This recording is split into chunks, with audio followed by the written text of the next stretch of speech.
I'm Lisa Smith, and this is Focus on Business. In today's hiring market, a generous benefits package is essential for attracting and retaining top talent. According to Glassdoor's Employment Confidence Survey, about 60% of people report that benefits and perks are a major factor in considering whether to accept a job offer. The survey also found that 80% of employees would choose additional benefits over a pay raise. We're talking about competitive employee benefits today on the show.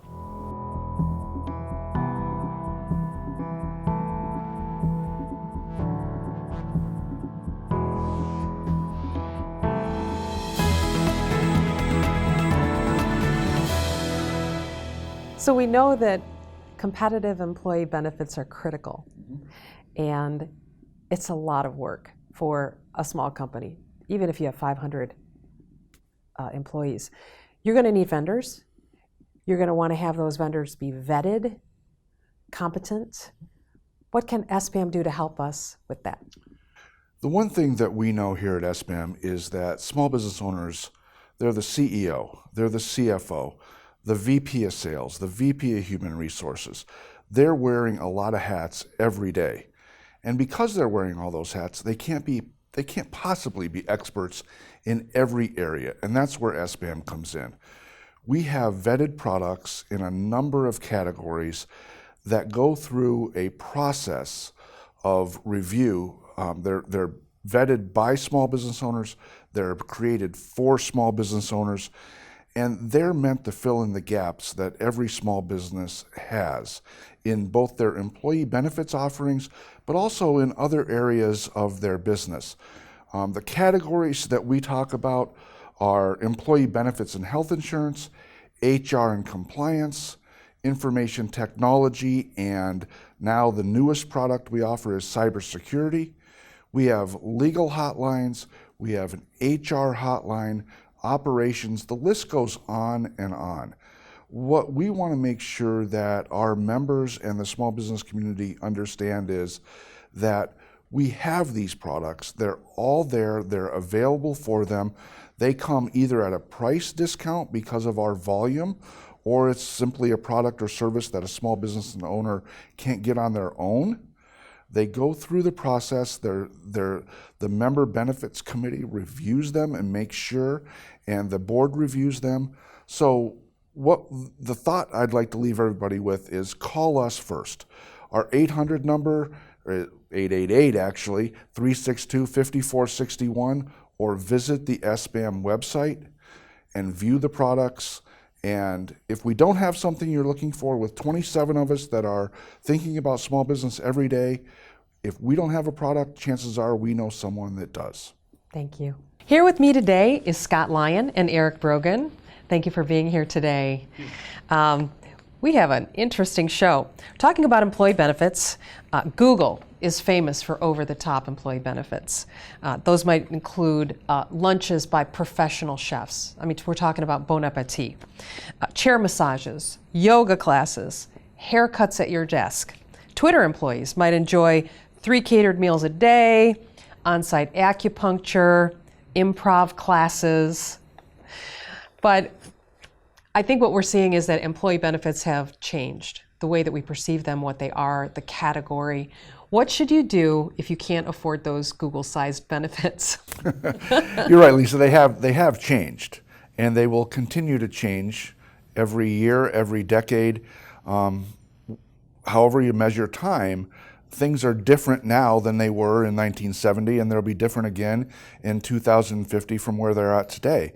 Where we're at today, though, is in a time of sort of historic low unemployment in Michigan. So what I think the small business owners need to understand is that they are competing in a shallow pool for the talent they need. And they need to be competitive in their industry, in their location, to attract the employees they need to move their business forward. I don't think there's any one right answer as to what the absolute best employee benefit package looks like. There are multiple answers to that. And maybe what the small business owner ought to consider is having a conversation with their employees about what that looks like from the employee's perspective. It depends on, we use personas in our marketing. There are personas in employee benefits as well. If you have a lot of young millennials, it's going to look different than if your employment base is, 50-year-old white males. And it should look different. The other things you can look to are your industry group, what's common in the industry that you are competing for talent in. You can look to organizations like the Society of Human Resources Management, or SHRM, or the American Society of Employers. They all do studies on what's out there, what's trending, what is your industry offering today. Interesting. When I was researching the topic, it also showed that on the flip side, current employees are interested in getting more education. So rather than necessarily coming with all the debt, they want to get where they are and then further their hireability on the job. So if the employer can potentially help you in that regard as well.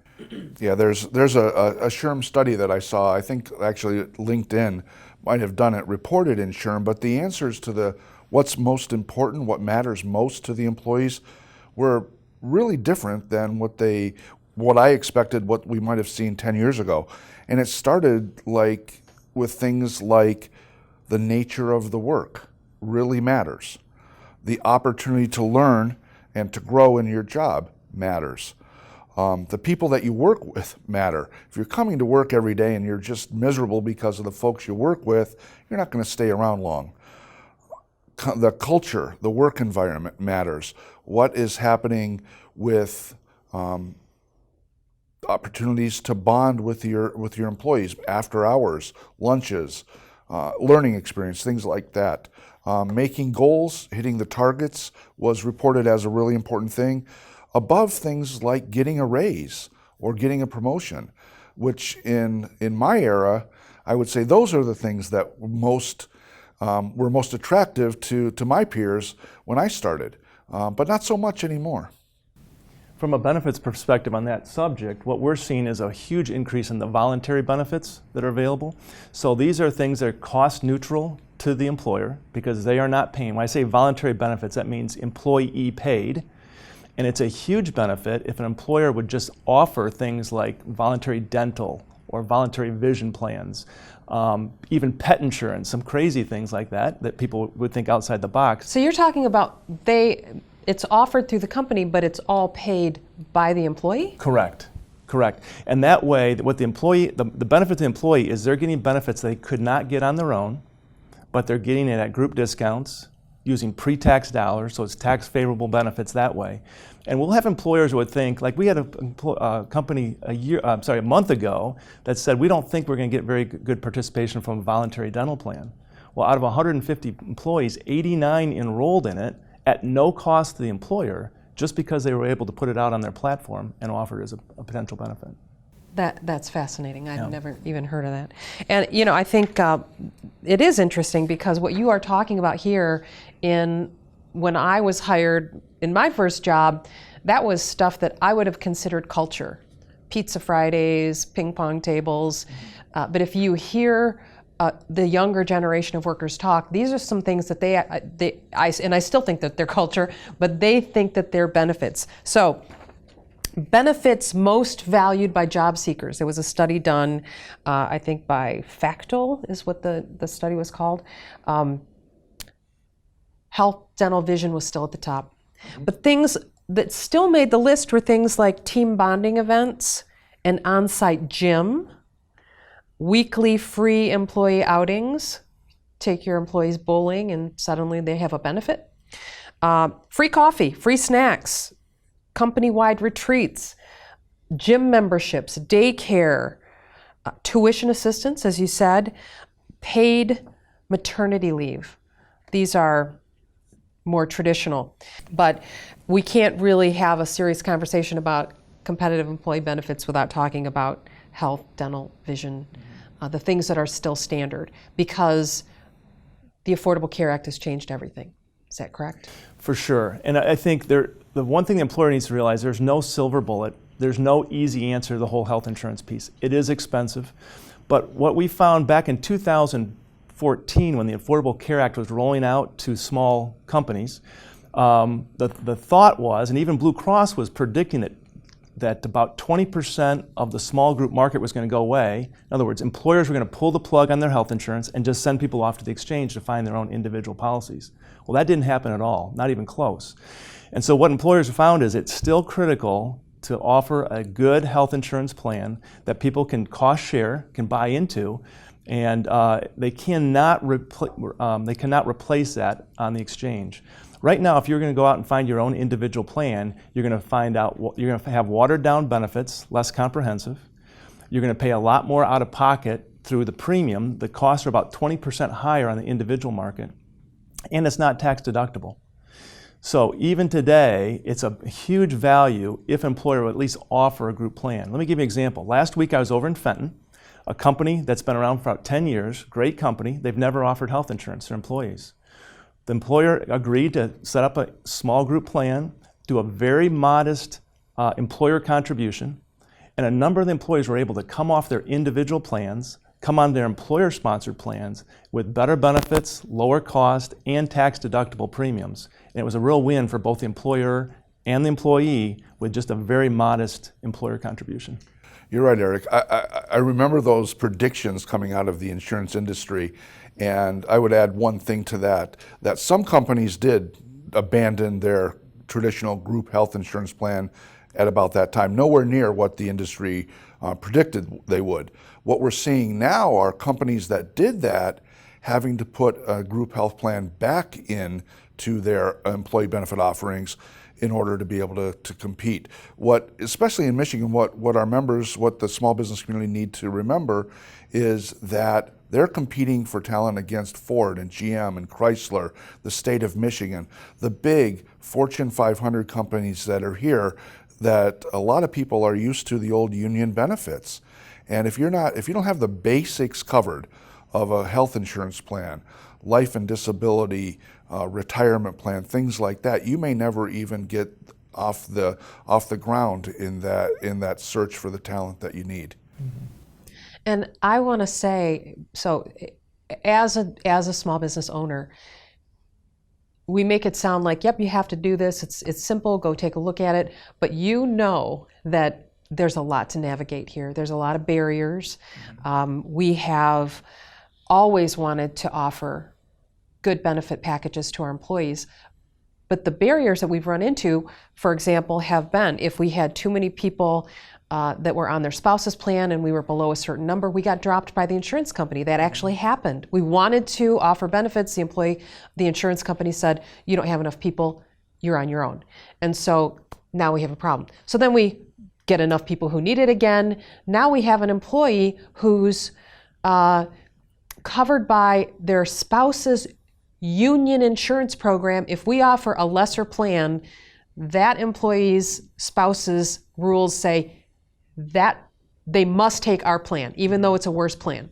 That's the union rules. So now we have a key employee that we might not be able to keep if we offer everybody else benefits. So I think that there's a tremendous amount to navigate. Then can I just say, Scott, also, I think that there's a wonderful thing going on right now with associations being able to offer health plans. Can you talk a little bit about that? I can talk a little bit about that, but right now everything is on hold. What you're referring to is an association health plan. Right. And there was an executive order by President Trump back in late 2017, followed by Department of Labor regulations, and then followed by a lawsuit from 10 or 11 attorney generals.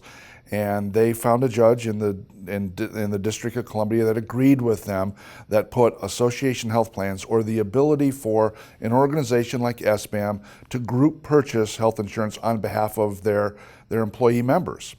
That is been ruled as outside of the boundaries of ERISA, which is an employee benefit law, technical laws that govern employee benefits, health, retirement plans, things like that. But the long story short is everything is on hold while this is appealed. It's already been, the notice of appeal has been filed by the Department of Justice on behalf of the Department of Labor. The The amicus briefs are due in early June, and we hope that there's a decision by the courts by the end of September. But it was doing exactly what you mentioned, Lisa. It was allowing sole proprietors to come back into the group market, something that was not allowed with the Affordable Care Act. It allowed about 30% or so of the small group market to obtain some pretty substantial savings on their employee benefit plans. We started an AHP called Transcend, and in the months that followed January, we kicked off in January, 430 some companies and about 2,400 employees are enrolled. And they're enrolled because it was a better plan, a better price, better options, better coverage, benefits, deductibles, things like that than what they could find elsewhere, or they wouldn't have enrolled. But because of this court case, everything's on hold as we wait for the appellate court to make a decision. Yeah, and I want to just say, it's not like you were bypassing anybody. Agents were still involved in this. So this was a very responsible solution for business owners, something that I was very interested in.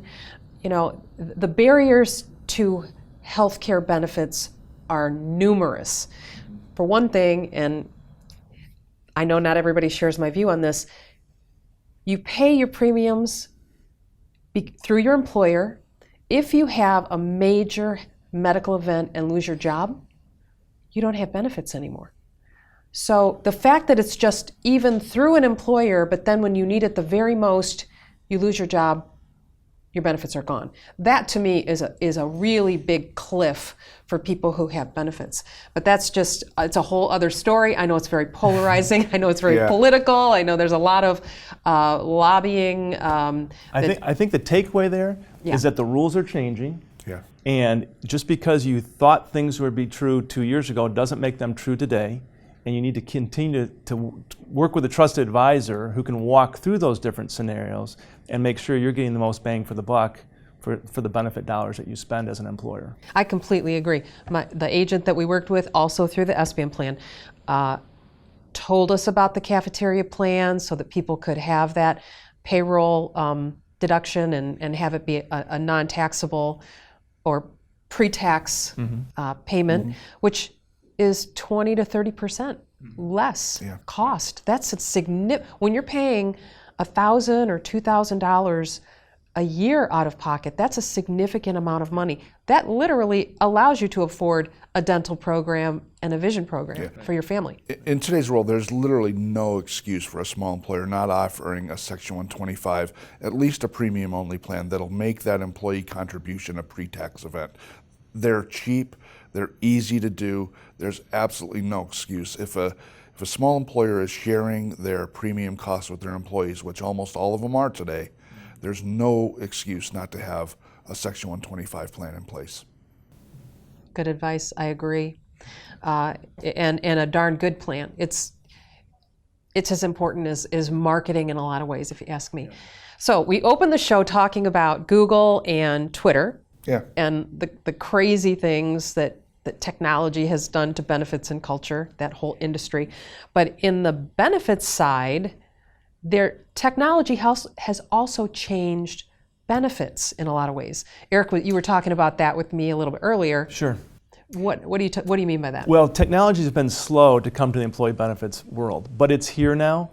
And one of the main pieces of technology that we're seeing that was not available 5 years ago, that's there today, is the ability to do online visits with your physician. Right? So we haven't gotten much traction yet, but every carrier that we represent allows online visits. They provide for it, which means basically going on your phone, your laptop, your iPad, and meeting with a doctor face-to-face over the screen. It is the most convenient, low-cost way to access the healthcare system. It is available today, and it's really going to become an education piece because it's gotten very low traction to this point, but we think within 3 to 5 years it's going to be an enormously popular benefit for folks, especially the younger ones who are more tech dependent, tech comfortable. But we think everyone's going to start gravitating toward these online visits with their physicians. So what's coming next? Facebook message visits and chatbot visits? Just kidding. No, but I mean, I even like the Ask a Nurse line. I think that that's been really helpful, and not have to go to even just a ReadyCare for that. So we got about 1 minute left. You rattled off a list of benefits a little earlier in the show, Lisa. Some of them are expensive, some of them don't cost anything. I would like to just suggest that our members, the small business community, make sure that they've got the basics covered, the things that don't cost anything to do. My wife works for a large Michigan organization, and every month she has to file an expense report. It's an absolute nightmare. It takes her 3 to 4 hours to do something like that. So let's make sure we've got the basics covered. Make it easy to update an address, make it easy to file an expense report, to request time off, things like that. Those are things that don't cost anything to do, except they cost a lot to do if it takes an employee 3 or 4 hours to do something simple like that. Well, I really appreciate you both being here. It's great advice, good information, and certainly top of mind right now for everybody in the business community. Thank you so much. Thanks, Lisa.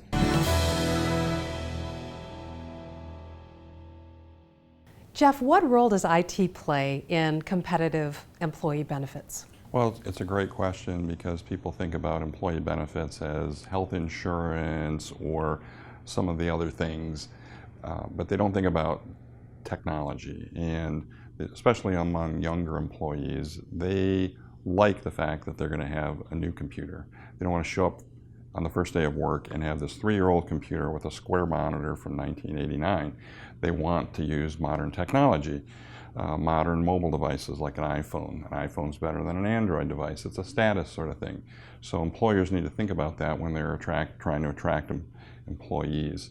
The other thing that they need to think about is, again, younger employees like to work from home. They like the flexibility of having remote access. And so we need to put the technologies in place and plan for how do we allow people to work from home? How do we control people that are working from home? It's the modern workplace. It's a challenge. Technology is one of the most expensive things that we spend money on, and most certainly often. It's always a question for me, how often should I be turning over equipment? Well, okay, so on a regular computer, a desktop computer, a laptop computer, that type of thing, about 3 years.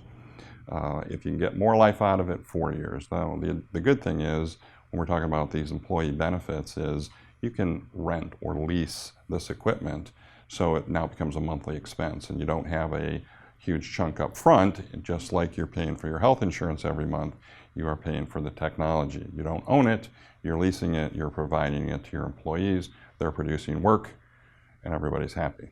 So are these 3-year leases on computers? Could be a 3-year lease, could be a 4-year lease, could be a 2-year lease. If you like to upgrade your technology more often, you get some choices. Right, great, thank you. You're welcome. Focus on Tech, brought to you by Providence, making technology easier.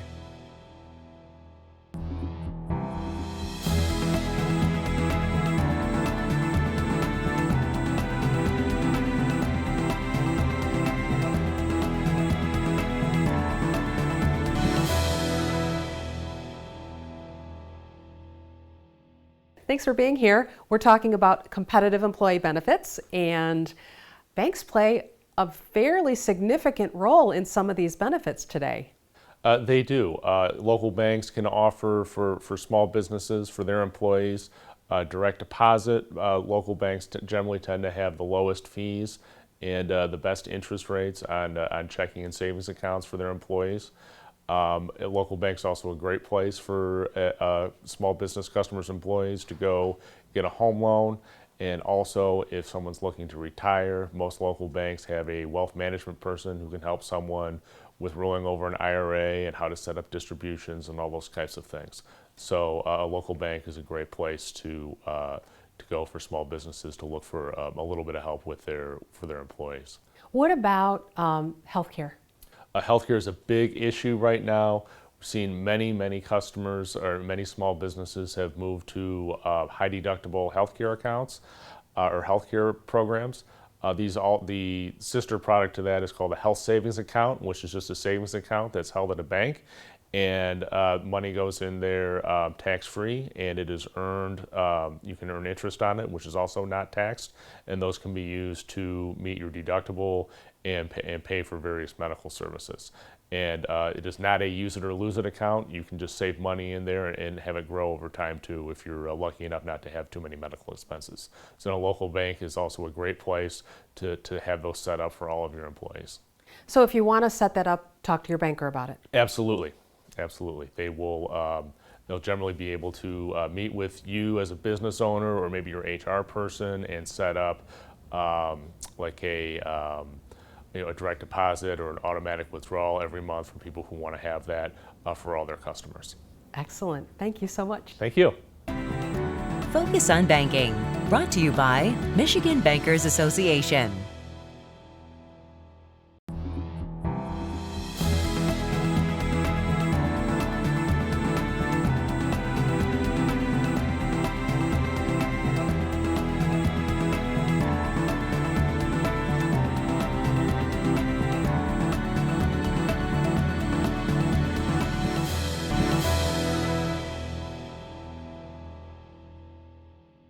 So with some of these new lifestyle employee benefits, are there legal implications to go along with them? Sure. It's great to have something like maybe a ping pong table or workout equipment at the office, but a couple of things. First, you need to know and make very clear to your employees whether that is optional time or whether they're going to be doing that on the clock. You don't want to run into a circumstance where they think they're at work and being paid, and you're thinking that it's just there for recreation after hours. So just, make your policies clear. So review your policy manuals, review your handbooks, make sure that all of your policies are clear so that everybody just knows what they're doing and when they're getting paid and when they're not. So, and then of course, be careful about making things on site too interactive. You don't want to end up with employee injuries and workers' comp. Skateboards in the parking lot Right. might not be Sure. a great idea. Ping pong elbow. Right, exactly. Yeah, ping pong elbow is rampant. Yeah. In the tip room. Right, exactly.